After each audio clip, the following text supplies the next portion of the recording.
फूल मी काट्यातले, मज वेदनेची खंत नाही. गंध माझा अडवणारी एक सुद्धा भिंत नाही.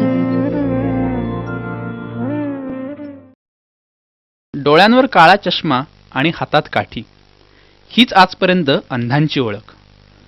अंधांबद्दलच्या या पारंपरिक कल्पनेला छेद दिलाय पुण्यातल्या निवांत या संस्थेनं. 1996 सालापासून ही संस्था 10वी नंतर पुढे शिकू इच्छिणाऱ्या अंध मुलांचा आधार बनली आहे.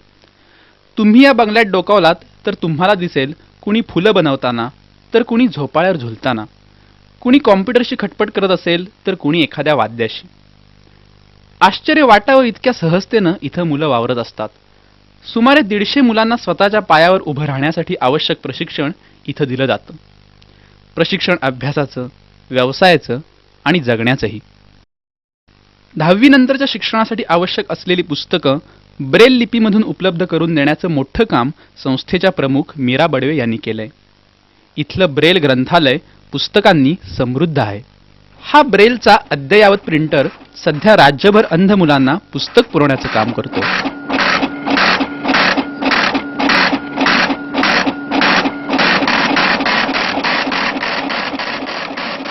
प्रिंटर नव्हतं आमच्याकडे, तर तेव्हा आम्ही हातीच लिहायचो पुस्तकं, म्हणजे हाती ब्रेल लिहायचो. तर एका पुस्तक लिहायला एक 3-3, 4-4 महिने लागायचे. यांनी जग घडवले अशी फ्रेज घेतली आणि मग हातीच पुस्तकं लिहिली, म्हणजे बरीचशी 150 पुस्तकं हाती लिहिली. इंदा करंदीकरांचं संहिता लिहिलं, म्हणजे ते आले होते त्याच्या प्रकाशनासाठी इथे. नंतर नारायण सुर्वेंचं लिहिलं, माझे विद्यापीठ आणि जाहीरनामा. तर सुधीर मोघेंचं लय, अशी बरीचशी पुस्तकं लिहिली म्हणजे हातीच. प्रत्येकाच्या गरजेप्रमाणे शैक्षणिक विषयांचे क्लासेस इथं रोज चालतात. फर्ग्युसनमध्ये 12वीत शिकणाऱ्या दीपकला पर्यावरण विषय शिकायचा आहे. निवांतमध्ये त्याला एक नवीन नाव देखील मिळाले, कोकिळ मित्र.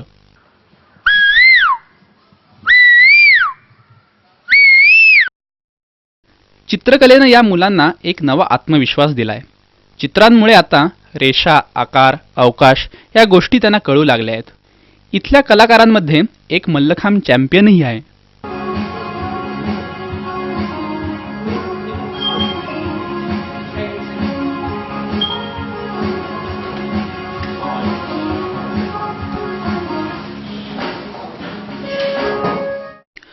अंध मुलांना मुख्य प्रवाहात आणण्याच्या कामासाठी निवांतला अनेक पुरस्कार मिळालेत.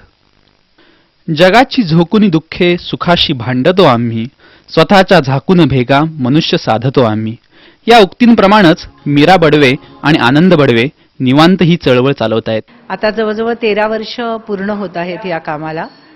आणि मला असं वाटतं की संख्या मला मोजता येणार नाही एवढ्या मुलांनी ह्या वास्तूला पवित्र केलेलं आहे असं म्हणेन, की ज्यांच्यामुळे माझ्याच अस्तित्वाचा पोत सुधारला आणि अनेक विषय त्यांना शिकवण्याची संधी मला मिळाली.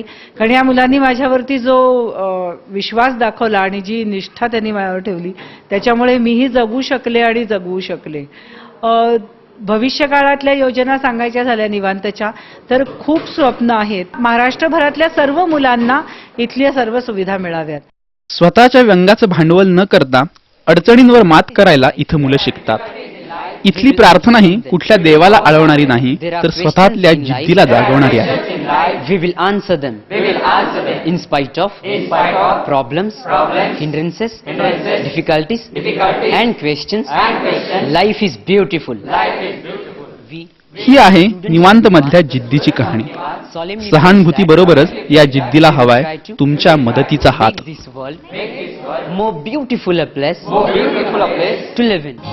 देखो इन्हें ये है ओस की बूंदे, पत्तों की गोद में आसमां से कूदे, अंगड़ाइले फिर करवट बदल कर, नाजुक से मोती हंस दे फिसल कर, खो ना जाए